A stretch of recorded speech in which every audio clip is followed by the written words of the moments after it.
Enfin, enfin la Commission européenne semble se soucier de son industrie automobile.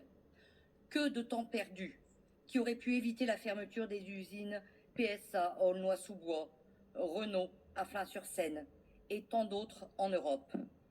Tant de salariés auraient aimé que l'Union européenne soit à leur côté avant de perdre leurs emplois. Cette déclaration de la Commission ressemble à un aveu d'échec. Le dogme du libre-échange a conduit à la disparition de nos usines et de nos emplois, nous poussant à importer nos voitures. Tout cela avec la complicité d'une Union européenne pour qui le protectionnisme sonne presque comme un gros mot. Et maintenant, la Commission s'alarme aujourd'hui des conséquences de ses propres décisions. Elle impose l'usage de véhicules électriques sans se demander si notre industrie est prête à relever ce défi face à la concurrence étrangère. Le véritable enjeu n'est pas seulement de déterminer quelle sera la voiture de demain, mais où elle sera fabriquée. Il s'agit ici de garantir un dynamisme économique qui génère richesse et emploi, assurant ainsi la prospérité et l'indépendance de l'Europe. Deux mots-clés pour cela: protéger et soutenir. Protéger notre industrie face à la concurrence étrangère et soutenir nos usines en leur offrant un environnement favorable tant sur le plan fiscal que réglementaire. Si je m'adresse à vous aujourd'hui, c'est pour vous parler d'une filière en danger, celle du bois. En 2020, toutes les grandes centrales syndicales et patronales du secteur de l'industrie de transformation du bois ont pris l'initiative d'une déclaration commune pour dire stop à l'exportation massive de grumes en Asie et particulièrement en Chine.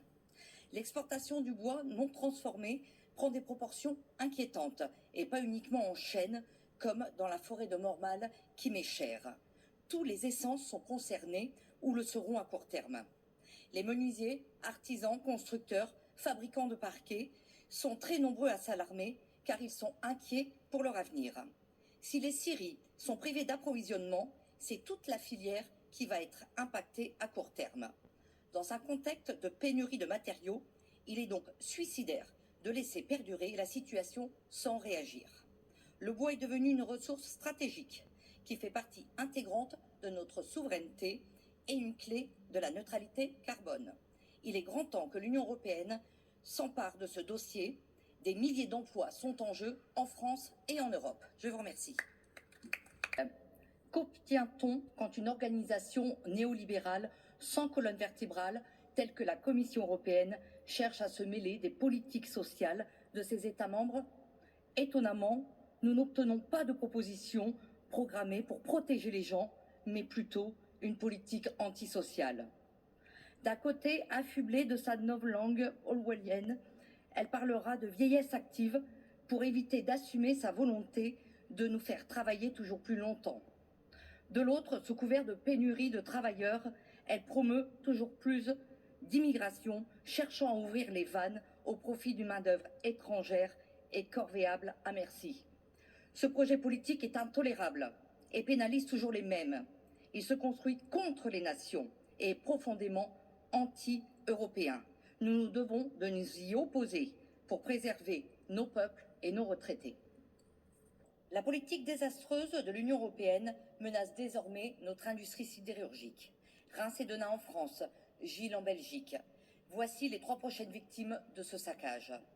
ArcelorMittal, accusant un contexte économique défavorable dont les institutions européennes ne sont pas étrangères, a non seulement choisi de fermer 3 de ses sites industriels, mais a en plus suspendu ses investissements liés à la décarbonation, notamment à Dunkerque, expliquant qu'ils sont intenables dans le contexte économique européen. Alors que la construction européenne nous promettait la prospérité, elle montre aujourd'hui, depuis le traité de Maastricht, que non seulement l'Europe est incapable de développer son industrie, mais qu'elle ne parvient même pas à conserver celle dont elle dispose encore. L'Europe se meurt de sa technocratie incompétente, qui ne sait qu'étouffer tout le continent sous les normes, tout en nous soumettant à une concurrence déloyale de pays qui produisent dans des conditions environnementales et socio-économiques bien moins contraignantes que ce qui est imposé à la sidérurgie européenne. Je vous remercie.